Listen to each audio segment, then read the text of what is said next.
রংপুরের সরকারি প্রাথমিক বিদ্যালয়ে আশঙ্কাজনক হারে কমছে শিক্ষার্থী, ছুটছে বেসরকারিতে। শিক্ষার মানোন্নয়নে উদ্যোগ নেওয়ার আশ্বাস অধিদপ্তরের। টানা বৃষ্টিতে প্লাবিত রংপুরের নিম্নাঞ্চল, শহরের অলিগলিতেও হাঁটু পানি। জলাবদ্ধতায় পৌঁছে যাচ্ছে ক্ষেতের ফসল, লোকসানের শঙ্কায় কৃষক। পঞ্চগড়ে টাঙ্গন নদীর উপর ৬ কোটি টাকার সেতু বানালেও নেই সংযোগ সড়ক, সুবিধা ভোগ করতে পারছেন না এলাকাবাসী। জটিলতা কাটিয়ে প্রকল্প শেষ করার আশ্বাস। এবং ঠাকুরগাঁওয়ে কোরবানির হাটের জন্য প্রস্তুত করা হচ্ছে ১ লাখের বেশি পশু। গরু মহিষকে খাওয়ানো হচ্ছে দেশি খাবার। ভারতীয় গরু প্রবেশ ঠেকাতে কঠোর প্রশাসন।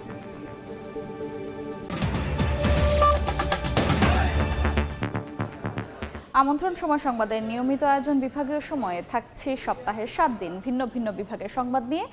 আজ থাকছে রংপুর বিভাগ, সঙ্গে আছে আমি আফরোজা মৌটুসী। রংপুর বিভাগের বেশিরভাগ সরকারি প্রাথমিক বিদ্যালয়ে শিক্ষার্থীর সংখ্যা কমছে আশঙ্কাজনক হারে। অন্যদিকে বেসরকারি বিদ্যালয়গুলোতে বাড়ছে শিক্ষার্থী। শিক্ষকরা বলছেন, একটি নির্দিষ্ট এলাকায় একাধিক বেসরকারি প্রতিষ্ঠান থাকা ও বিদ্যালয়ের ফিডিং কার্যক্রম বন্ধের নেতিবাচক প্রভাব পড়ছে। শিক্ষাবিদদের মতে পাঠ্যক্রম পরিবর্তনের পাশাপাশি বেসরকারি শিক্ষা প্রতিষ্ঠানের ক্ষেত্রে শক্ত নীতিমালা প্রণয়ন জরুরি। শাকিল মাহমুদের ছবিতে নাজমুল ইসলাম নিশাতের রিপোর্ট। রংপুর নগরীর মুন্সিপাড়া বালিকা সরকারি প্রাথমিক বিদ্যালয়ে কাগজে কলমে শিক্ষার্থীর সংখ্যা ১৯৬ জন। প্রতিদিন গড় উপস্থিতির হার ৭০ থেকে ৮০% দাবি স্কুল কর্তৃপক্ষের। শহরাঞ্চলে এমন হার থাকলেও গ্রামাঞ্চলে ৫০%-এর নিচে। রংপুর বিভাগের বেশিরভাগ সরকারি প্রাথমিক বিদ্যালয়ে শিক্ষার্থীর সংখ্যা কমছে আশঙ্কাজনক হারে। অন্যদিকে বেসরকারি বিদ্যালয়গুলোতে বাড়ছে শিক্ষার্থী। শিক্ষকরা বলছেন, নিয়ম নীতির তোয়াক্কা না করে একই ক্যাচমেন্ট এলাকায় একাধিক বেসরকারি বিদ্যালয় পরিচালনা, সরকারি স্কুলের দীর্ঘ সময় এবং স্কুল ফিডিং কার্যক্রম বন্ধ হওয়ার প্রভাব পড়েছে শিক্ষার্থী উপস্থিতিতে। 1-2 এর বাচ্চাদের জন্য যেমন 9টা থেকে 1:15 পর্যন্ত, এটা ওদের জন্য অনেক বড় সময়। এই ক্যাচমেন্ট এলাকায় 13টি স্কুল, তার মধ্যে মাদ্রাসা, এনজিও আছে, আবার কিন্ডারগার্টেন আছে। এই স্টুডেন্টগুলো সব আমার স্কুলে ছিল। তবে অভিভাবকদের দাবি, সরকারি প্রাথমিকের তুলনায় মানে এগিয়ে বেসরকারি প্রতিষ্ঠানগুলো।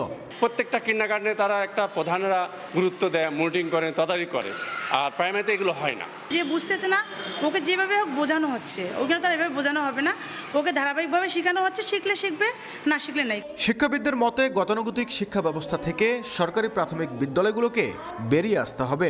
আধুনিকায়ন, আধুনিক দৃষ্টিভঙ্গি, প্রযুক্তি নির্ভর করে গড়ে তুলতে না পারি, তাহলে আমাদের প্রাথমিক শিক্ষা আমাদের সমগ্র জাতির জন্য যে ভিত্তির শিক্ষা বলি আমরা, সেটি একটি মাথা ব্যথার কারণ হয়ে দাঁড়াবে।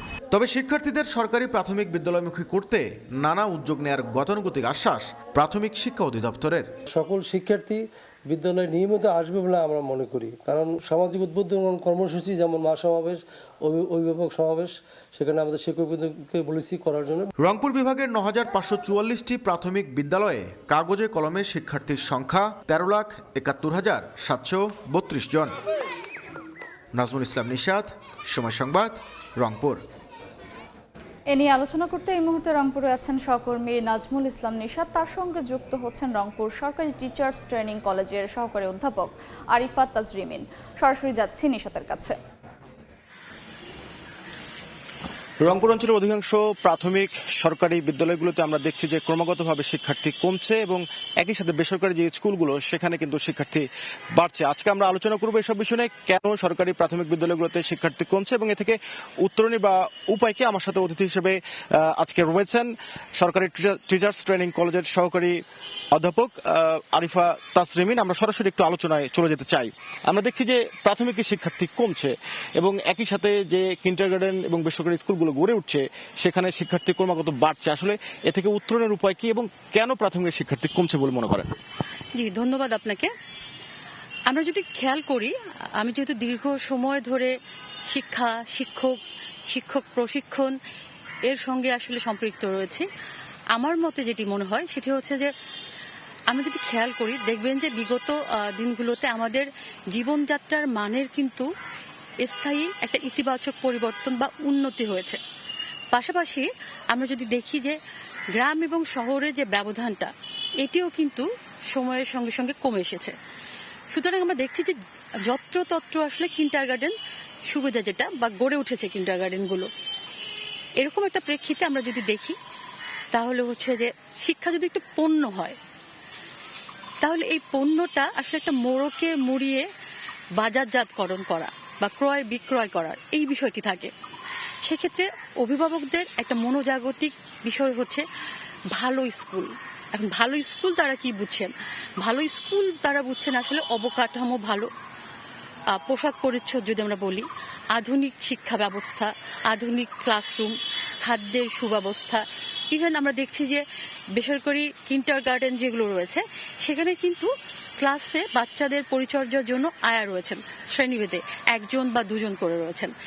এটি আসলে অভিভাবকদের এক ধরনের মানসিক প্রশান্তি এনে দেয় যে বাচ্চাটি ঠিকমতো বেড়ে উঠছে। এটি একটি কারণ হতে পারে। পাশাপাশি যদি আমরা বলি সেটি হচ্ছে যে আমরা শুরু থেকে যদি শুরু করি, ইদানিং আমাদের যে প্রবণতাটা সেটি হচ্ছে অভিভাবকরা কিন্তু বাচ্চাদেরকে আসলে 3 থেকে 4 খুব বেশি এই সময়ের মধ্যেই স্কুলে দিতে যাচ্ছে। এটি আমাদের সাম্প্রতিক প্রবণতা, এটি আসলে ডিনাই করারও সুযোগ নেই। এই জায়গাটিতে আসলে সরকারের প্রাথমিক যে ভাবনাটি রয়েছে সেটি হচ্ছে 5 বছর বয়সে স্কুল যাবে, 5-6 এই ঢোকার বয়সটা বা শুরুর বয়সটা হচ্ছে 5। সেক্ষেত্রে একজন বাবা মা যখন 3.5 বা 4 বছর বয়সে বেসরকারি কিন্ডার গার্ডেনে দিচ্ছে বাচ্চাকে, 2 বছর পড়ার পর আসলে ওখান থেকে সরিয়ে নতুন করে আরেকটি স্কুলে শিশুকে খাপ খাওয়ানোর যে রিস্কটা, এটা আসলে নিতে যাচ্ছে না। আচ্ছা, আমরা দেখছি যে সরকারি স্কুলগুলোতে অনেক ধরনের সুবিধা রয়েছে, উপবৃত্তি রয়েছে, এবং কিন্তু কিছু কিছু সংকটও রয়েছে, দীর্ঘ সময় স্কুল ফিডিং বন্ধ। এই জায়গাতে যে সরকারি স্কুলগুলোতে স্কুলমুখী করতে আসলে কি ধরনের উদ্যোগ নেওয়া যেতে পারে একটু বলবেন? আচ্ছা, স্কুল ফিডিং অবশ্যই চালু করতে হবে। এটি কিন্তু শহরের অঞ্চলে বাদ দিয়ে শহরের এই জায়গাটুকু, গ্রাম বা একদম চর অঞ্চলের জায়গাটা রয়েছে, সেখানে কিন্তু এটা একটা ইতিবাচক ভূমিকা আছে বাচ্চাদেরকে স্কুলে নিয়ে আসার ক্ষেত্রে।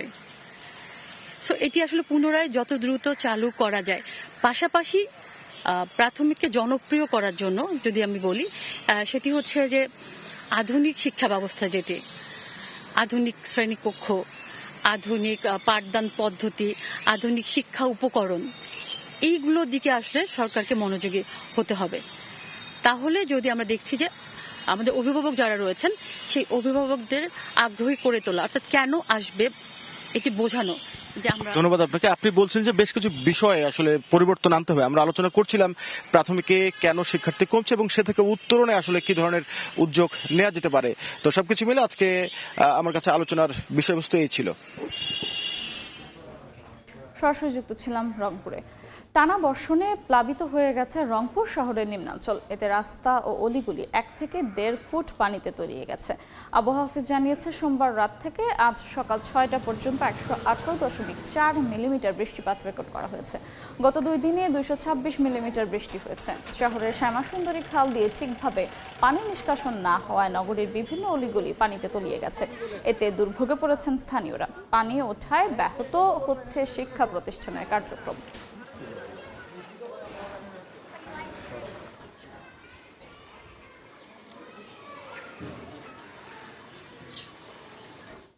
দুই দিনের বৃষ্টিতে রংপুরের বিভিন্ন এলাকায় সবজি সহ গ্রীষ্মকালীন শস্যের বেশ ক্ষতি হয়েছে। খেতে পানি জমে পচে যাচ্ছে ফসল। কৃষক বলছেন বৃষ্টি অব্যাহত থাকলে বড় লোকসানের মুখে পড়বেন তারা। চাষিদের ক্ষেত থেকে দ্রুত পানি নিষ্কাশনের পরামর্শ দিচ্ছে কৃষি বিভাগ। তারিকুল ইসলামের ক্যামেরায় আব্দুর রশিদ জীবনের রিপোর্ট। বৃষ্টির পানিতে ডুবে যাওয়া ফসলের ক্ষেত পচনের হাত থেকে রক্ষায় শেষ চেষ্টা কৃষক আজিজুল ইসলামের। 2 বিঘা জমিতে চিচিঙ্গা আবাদ করেছেন, যার পুরোটাই এখন পানির নিচে। গত 2 দিনের বৃষ্টিতে রংপুর সদর উপজেলার সদ্য পুষ্করণী ইউনিয়ন ও মিঠাপুকুরের রানীপুকুর ইউনিয়নের প্রায় 50 হেক্টর জমি হাঁটু সমান পানিতে তলিয়ে গেছে। এতে গ্রীষ্মকালীন শাকসবজির ব্যাপক ক্ষতি হয়েছে। কৃষকদের শঙ্কা, বৃষ্টির পানিতে তলিয়ে যাওয়া 70% ফসলই নষ্ট হয়ে যাবে। করলা, শসা, ঝিঙ্গে যা করছিলাম ভাই সব একটু ডুবে গেছে। পানির কারণে আমাদের ক্ষেত এখন মনে হয় না যে টিকবে, আমরা খুবই ক্ষতিগ্রস্ত। পানিতে এখন খায়া গেছি, বরঞ্চ এখন হইবে না হইবে কোনো গ্যারান্টি নেই। অনেক লোন টোন করি আবাদ করছি, এখন মনে করি একটা 10 কাঠা করছি, একটা মনে করো 25 শতক, একটা 50 শতক, এখন সমস্ত তো মনে করো পানিতে ডুবে গেল। কৃষি বিভাগ বলছে ক্ষতি কমাতে ডুবে যাওয়া ক্ষেত থেকে দ্রুত পানি নিষ্কাশনে কৃষকদের পরামর্শ দেওয়া হচ্ছে। পানিটা সরানোর পরপরই আমরা তাদেরকে বা তাদের সঙ্গে আছি যে একটু ছত্রাকনাশক বা একটু কোনোভাবে একটু স্প্রে করি যতদূর ঠিক রাখা যায়। আর এরপরও যদি পানি হয় তাহলে ফুললি ড্যামেজ হওয়ার সম্ভাবনা আছে। কৃষি বিভাগের তথ্য মতে গত কয়েকদিনের বৃষ্টিতে রংপুর অঞ্চলের 100 হেক্টরেরও বেশি জমির সবজি ক্ষেত ক্ষতিগ্রস্ত হয়েছে। আব্দুর রশিদ জীবন, সময় সংবাদ, রংপুর। বিভাগীয় সময় আরও থাকছে। ওষুধ ও জনবল সংকটে ভুগছে নীলফামারীর ইউনিয়ন পর্যায়ের স্বাস্থ্যসেবা, কমছে রোগীর সংখ্যা। নতুন সিদ্ধান্ত বাস্তবায়ন হলে সংকট কাটবে বলছে কর্তৃপক্ষ। পঞ্চগড়ে টাঙ্গন নদীর ওপর পাকা সেতু নির্মাণ করা হয়েছে, বাকি আছে সংযোগ সড়কের কাজ। এ কারণে সেতু নির্মাণের সুবিধা ভোগ করতে পারছেন না এলাকাবাসী। শিগগিরই এই বিষয়ে ব্যবস্থা নেওয়ার দাবি স্থানীয়দের। ভূমি অধিগ্রহণ জটিলতা নিরসন করে প্রকল্পের কাজ শেষ করার আশ্বাস এলজিইডির। সোহাগ হায়দারের রিপোর্ট। নদীর উপর নির্মাণ করা হয়েছে পাকা সেতু, তবে নেই কোনো সংযোগ সড়ক। এক পাশে নিচু কাঁচা রাস্তা থাকলেও অন্য পাশে ফসলি জমি। 2023 সালে পঞ্চগড়ের বোদা উপজেলার টাঙ্গন নদীর উপর 96 মিটার দীর্ঘ সেতু নির্মাণ শুরু করে এলজিইডি। এরই মধ্যে মূল সেতুর কাজ শেষ হলেও সংযোগ সড়ক না থাকায় ব্যবহার করতে পারছে না এলাকাবাসী। তারা জানান সেতু নির্মাণের সুবিধা তারা ভোগ করতে পারছেন না। আগামী বর্ষাও কোনো কাজে আসবে না অবকাঠামোটি। শীঘ্রই এ বিষয়ে ব্যবস্থা নেয়ার দাবি তাদের। এই ব্রিজ দিয়ে আমরা এখন চলাচল করতে পারবো কি পারবো না, এটা কোনো আশা ভরসা নাই। এই বর্ষার সময় ব্রিজ জায়গায় থাকবে, দুই পাশে পানিতে ভরাট হয়ে থাকবে, তখন এই মানুষের চলাচলের ব্যবস্থা একটু কঠিন হয়ে যাবে। রাস্তাটা যতটা দূরত্ব হবে অত আমাদের স্কুলে যাওয়ার জন্য সুবিধা হবে। এদিকে ভূমি অধিগ্রহণ জটিলতাকে দুষছে এলজিইডি। শীঘ্রই সমস্যা সমাধান করে সংযোগ সড়ক নির্মাণের আশ্বাস সংশ্লিষ্ট কর্মকর্তার। ভূমি অধিগ্রহণ প্রক্রিয়া চলমান আছে, অল্প দিনে আমরা ভূমি অধিগ্রহণ প্রক্রিয়া সমাপ্ত করতে পারবো। ভূমি অধিগ্রহণ প্রক্রিয়া সমাপ্ত হলে সংযোগ সড়কের কাজ করা হবে, সেই সাথে জনগণের চলাচলের জন্য ব্রিজটি উন্মুক্ত করে দেওয়া হবে। এলজিইডির তথ্য মতে সেতুটি নির্মাণে ব্যয় ধরা হয়েছে 5,98 লাখ টাকা। সোহাগ হায়দার, সময় সংবাদ, পঞ্চগড়। ঠাকুরগাঁওয়ে বিদেশি দেশি জাতের গরুর পাশাপাশি পরিচর্যা চলছে মহিষের। ক্রেতা বিক্রেতার দর কষাকষির ঝামেলা এড়াতে জেলায় এবার 460 টাকা কেজি দরে পশুর মাংস বিক্রির ঘোষণা দিয়েছেন খামারিরা। ক্রেতাদের আকৃষ্ট করতে পরিষ্কার পরিচ্ছন্নতার পাশাপাশি পশুকে পুষ্টিকর খাবার দেওয়া হচ্ছে। জেলার সীমান্ত এলাকা দিয়ে ভারতীয় গরু প্রবেশের কোনো সুযোগ নেই বলে জানিয়েছেন উপজেলা নির্বাহী কর্মকর্তা। ঘনিয়ে আসছে ঈদুল আজহা। প্রতিটি খামারে এখন পশুর বাড়তি পরিচর্যায় ব্যস্ত খামারিরা। ঠাকুরগাঁয়ে বিদেশি ও দেশি জাতের গরু ছাড়াও দিনরাত চলছে মহিষ লালন পালন। ক্রেতাদের আকৃষ্ট করতে প্রতিদিন খামার পরিষ্কার পরিচ্ছন্নতার পাশাপাশি নিয়মিত প্রাকৃতিক পুষ্টিকর খাবার দেয়া হচ্ছে। এখানে দেশি গরু আছে, সাইবাল গরু আছে, তারপর ফ্রিজিয়ান গরু আছে। ইট বানাই, গরুকে খাবার দিই, ঘাস কাটি। তবে এবার দরদামের ঝামেলা এড়াতে লাইভ ওয়েট স্কেলে 460 টাকা কেজি দরে গরু বিক্রির ঘোষণা দিয়েছেন খামারিরা। যে গরুটি বুকিং করা হয় সেটা আমরা মার্ক করে রেখে দিই, এইভাবে ঠকবে না, আসলে মানুষ বা ভালো পাবে। গরু আমদানি না করা হয় তাহলে ইনশাল্লাহ মোটামুটি করছি ভালো দাম পাবো। জেলার সীমান্ত এলাকা দিয়ে ভারতীয় গরু প্রবেশের কোনো সুযোগ নেই বলে জানিয়েছেন উপজেলার নির্বাহী কর্মকর্তা। আর প্রাণী সম্পদ কর্মকর্তা বলছেন পশুর সুস্বাস্থ্য নিশ্চিতে সব ধরনের ব্যবস্থা নেওয়া হয়েছে। ক্রেতারা যাতে নির্বিঘ্নে কুরবানির পশু কিনতে পারেন এ বিষয়ে আমরা সার্বক্ষণিক তদারকি করতেছি। তাদেরকে আমরা সার্বক্ষণিক মনিটরিংয়ে রেখেছি এবং খামার ব্যবস্থাপনা, চিকিৎসা সহ অন্যান্য পরামর্শগুলো দিয়ে যাচ্ছি। প্রাণী সম্পদ বিভাগের তথ্য মতে কোরবানির জন্য 1 লাখেরও বেশি পশু প্রস্তুত রয়েছে। জিয়াউর রহমান বকুল, সময় সংবাদ, ঠাকুরগাঁও। বিভাগীয় সময় আরও থাকছে। ভেঙেছে চাল, বেড়া, নড়বড়ে দরজা জানালা। কুড়িগ্রামে ফুলসাগর আবাসন প্রকল্পের ঘরের বেহাল দশা। প্রশাসনকে জানিয়েও সহযোগিতা না পাওয়ার অভিযোগ। ওষুধ ও জনবলের তীব্র সংকট দেখা দিয়েছে নীলফামারীর ইউনিয়ন পর্যায়ের স্বাস্থ্য ও পরিবার কল্যাণ কেন্দ্রগুলোতে। এতে কমেছে রোগীর সংখ্যা। প্রায় সময় বন্ধ থাকছে কেন্দ্রের বিভিন্ন কক্ষ। শিগগিরই সমস্যা সমাধানের দাবি এলাকাবাসীর। আর কর্তৃপক্ষ বলছে সরকারের নতুন সিদ্ধান্ত বাস্তবায়ন হলে কেটে যাবে সব সংকট। মোহাম্মদ সোহেলের ছবিতে শাকির হোসেন বাদলের রিপোর্ট। তৃণমূলের স্বাস্থ্যসেবা নিশ্চিতে ইউনিয়ন পর্যায়ে স্বাস্থ্য ও পরিবার কল্যাণ কেন্দ্রে বিনামূল্যে ঔষধ ও জন্ম নিয়ন্ত্রণ সামগ্রী বিতরণ করা হয়। তবে নীলফামারীর এসব স্বাস্থ্যকেন্দ্র থেকে নিরাশ হয়ে ফিরতে হচ্ছে রোগীদের। গত 10 মাস ধরে ওষুধ সরবরাহ বন্ধ জেলার সব ইউনিয়ন স্বাস্থ্য ও পরিবার কল্যাণ কেন্দ্র এবং মা ও শিশু কল্যাণ কেন্দ্রে। যেখানে চাহিদার 3 গুণ ওষুধ থাকার কথা সেখানে সংকট। এলাকাবাসী জানান ওষুধ না পেয়ে রোগীর সংখ্যা কমে যাচ্ছে স্বাস্থ্যকেন্দ্রে। অন্যদিকে দেখা দিয়েছে জনবল সংকট। কর্তৃপক্ষের তথ্য মতে কেন্দ্রগুলোর 751 জনের বিপরীতে কর্মরত আছেন 498 জন। এ কারণে কেন্দ্রের অনেক কক্ষ তালাবদ্ধ। সব ধরনের চিকিৎসা পাচ্ছি কিন্তু ওষুধ পাচ্ছি না। কয় মাস ধরে আমরা এখানে আসতেছি কিন্তু কয় মাস ধরে আমরা কোনো ওষুধ পাচ্ছি না। তাদের একটা হতাশা তৈরি হয়েছে যে ওখানে গেলে তো আমরা ওষুধ পাবো না, এই জন্য আর এখন আসেই না। যখন ঔষধ ছিল তখন আমাদের অনেক রুগী আসতো, কিন্তু এখন ঔষধ না থাকার কারণে আমাদের ওই পর্যাপ্ত রুগী আসতেছে না। এখন এখানে আমাদের জনবলের অনেক সমস্যা। আমাদের এখানে আয়া নাই, পিয়ন নাই, প্রহরী নাই, কিছু নাই। বিষয়টি স্বীকার করে কর্তৃপক্ষ বলছে সরকারের 2 বছর মেয়াদি নতুন সিদ্ধান্ত বাস্তবায়ন হলে কেটে যাবে সব সংকট। সরকার যে বর্তমানে 2 বছর মেয়াদি যে পরিকল্পনা করেছেন সেটা যদি এই মাসের শেষ দিকে একনেটে ওঠে তাহলে এই সমস্যা অচিরেই সমাধান হবে। নীলফামারীতে 59টি ইউনিয়ন স্বাস্থ্য ও পরিবার কল্যাণ কেন্দ্র এবং 5টি মা ও শিশু কল্যাণ কেন্দ্র রয়েছে। শাকির হোসেন বাদল, সময় সংবাদ, নীলফামারী। কুড়িগ্রামের ফুলবাড়ী উপজেলার চন্দ্রখানায় ফুলসাগর আবাসন প্রকল্পের ঘরগুলোর বর্তমানে বেহাল দশা। প্রাকৃতিক দুর্যোগে ঘরগুলো জরাজীর্ণ হয়ে পড়লে আর সংস্কার করতে পারেনি হতদরিদ্র পরিবারগুলো। বসবাসকারীরা বলছেন সহায়তার জন্য বিগত বছরগুলোতে প্রশাসনের কাছে আবেদন করেও মেলেনি সমাধান। বাদশা সৈকতের পাঠানো তথ্য ও জামিল মিয়ার ছবি নিয়ে রিপোর্ট। জরাজীর্ণ টিনের ঘর, ভেঙে গেছে চাল ও বেড়া, দরজা জানালাও নড়বড়ে।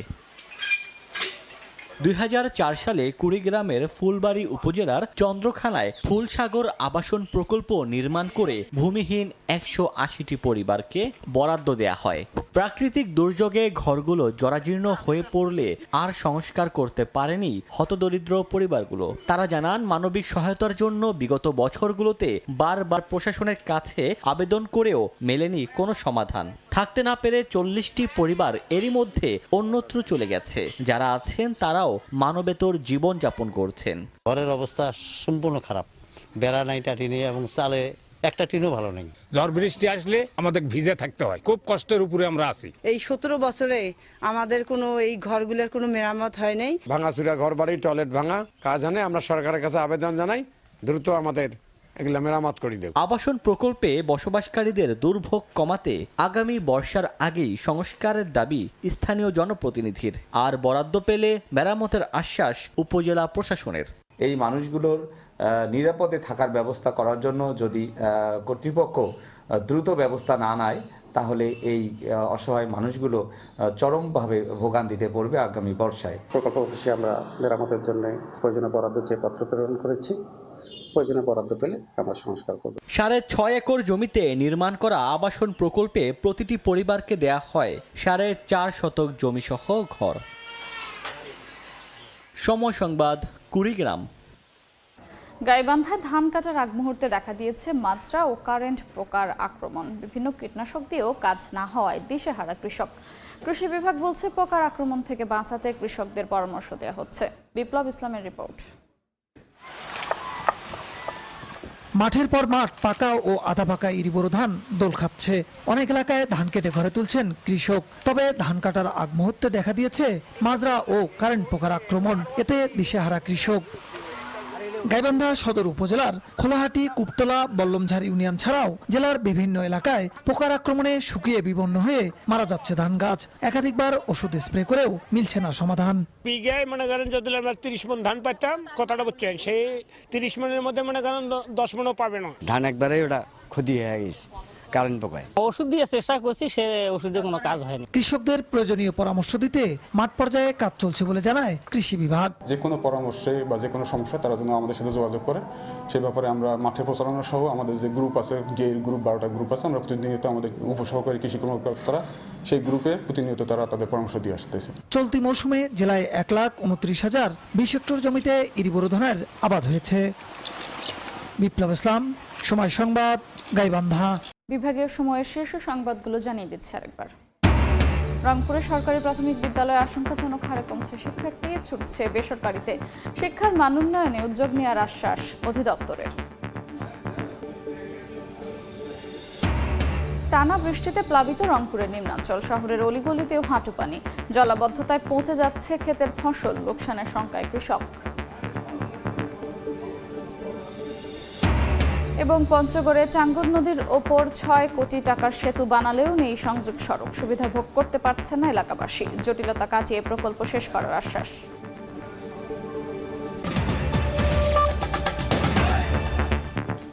এই ছিল বিভাগীয় সময়ে। আগামীকাল থাকবো রাজশাহী বিভাগের আয়োজন নিয়ে। সঙ্গেই থাকুন সময়ের।